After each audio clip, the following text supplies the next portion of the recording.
सच है कि पूजा मेरी जिंदगी की पहली और आखिरी ख्वाहिश थी, मगर मैं इसे पा ना सका। मेरे हालात गर्दिश में थे। तू खुश नसीब था, इसे अनचाहे पा गया। मैं कम नसीब था, चाह कर भी पा ना सका।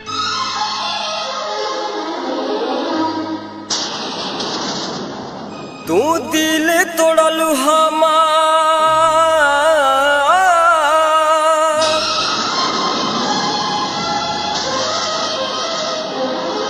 तू दिल तोड़लू हमार तोहरो केहू तोड़ी। तू साथ छोड़लू हमार तोहरो केहू छोड़ी। Recording R series recording studio ब्राउली। तू दिल तोड़लू हमार तोहरो केहू तोड़ी। तू साथ छोड़लू हमार तोहरो केहू छोड़ी। तू साथ छोड़लू हमार तोहरो केहू छोड़ी। बेवफा बड़ू बेवफा, बेवफा तू बड़ू बेवफा। वो मुझे याद नहीं आई मास्टर, नजर आ गई। उसके आज के दीदार ने मेरे कल के जख्मों को हरा कर दिया। मैं दर्द से तड़प उठा हूँ मास्टर। टूट कर प्यार किया था मैंने उससे। नहीं केपी, लेकिन अब वो किसी और की हो चुकी है। वो किसी और की हो सकती है, लेकिन मैंने तो किसी और को नहीं अपनाया। उसने किसी और का हाथ थाम लिया। खुश न रहबू दोसरा के साथ में, कैल रहुआ हाथ धके हाथ में। Recording R series recording studio ब्राउली। खुश न रहबू दोसरा के साथ में, कैल रहुआ हाथ धके हाथ में।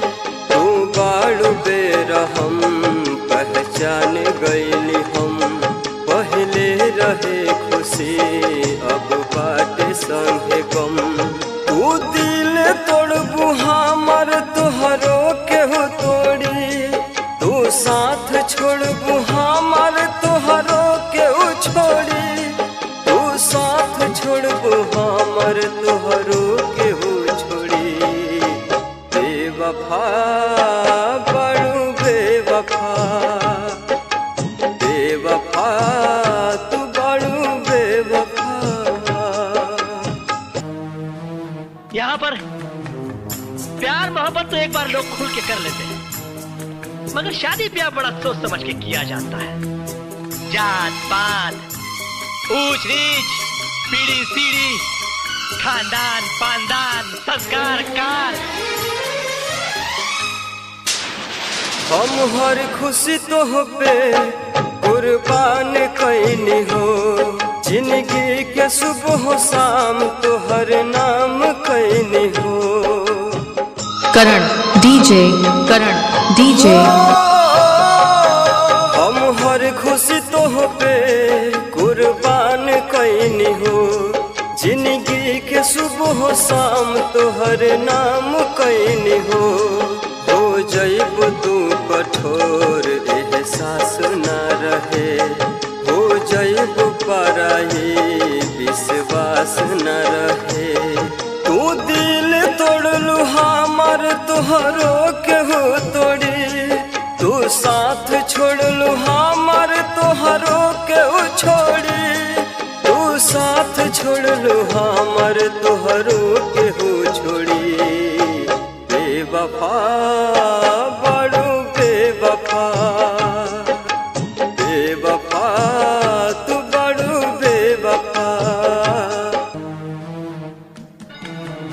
दुनिया सच्चाई का सबूत मांगती है, और सच्चाई साबित करने के लिए और कोई रास्ता नहीं था।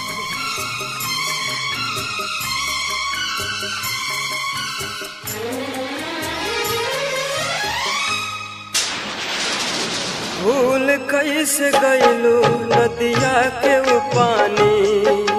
याद नाही कैलू बीतल उ कहानी। डीजे करण राज, डीजे करण राज, DJ करण भूल कैसे गइलू नदिया के वो पानी, याद नाही कइलू बीतल उ कहानी।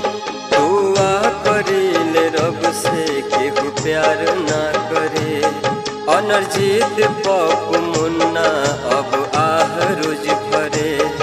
तू दिल तोड़लू हमर तोहरो केहू तोड़ी, तू साथ छोड़लू